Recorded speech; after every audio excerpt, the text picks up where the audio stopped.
စားတော့ဆိုင်တစ်ခုလည်းမှာအမျိုးသမီးလေးတယောက်ကိုကောင်းပွိုင်းတစုကဝိုင်းပြီးရန်ကားနေကြတာပါ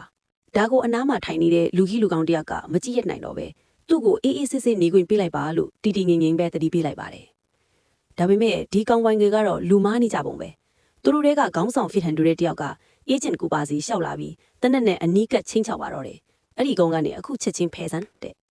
ကူပါကတော့စကားအများကြီးပြောမနေပါဘူးစက္ကန့်ပိုင်းတွင်မှပဲသူများထက်အရင်ဦးအောင်တနက်ကိုဆွဲယူပြီးကောင်းပွိုင်းရဲ့ခြေလောက်ကိုပစ်ထည့်လိုက်ပါတယ်ကျန်တဲ့တယောက်ပြေးဝင်လာပေမဲ့လည်းကူပါရဲ့လက်ချက်ကြောင့်သူလည်းလဲကျသွားရပြန်ပါတယ်။အခြေအနေကချက်ချင်းကြီးပြောင်းပြန်ထစ်သွားပါပြီ။အေဂျင့်ကူပါကတနက်နဲ့ပြန်ချိန်ထားပြီးကျန်တဲ့တယောက်ကိုလက်နဲ့ချဖို့အေးအေးဆေးဆေးပဲပြောလိုက်ပါတယ်။ကောင်းဝိုင်းကတော့ကြောက်ကြောက်လက်လက်နဲ့သူ့ရဲ့တနက်ကိုမြေကြီးပေါ်ချပေးလိုက်ရပါတော့တယ်။နောက်ဆုံးမှာတော့ရန်ကားနေတဲ့ကောင်းဝိုင်းတွေအားလုံးဂျမ်းပြင်ပေါ်ဒူးထောက်အရှုံးပေးလိုက်ရပါတယ်။အေဂျင့်ကူပါကတော့ဘာမှမဖြစ်ခဲ့သလိုပဲသူ့ရဲ့တည်ငြိမ်တဲ့စတိုင်အကြိုင်လူမိုက်တွေကိုသင်ငန်းစာပေးလိုက်နိုင်ပါတယ်။စားတော့ဆိုင်ထဲမှာလည်းပြန်လဲငြိမ်သက်ဖို့ပါတော့တယ်။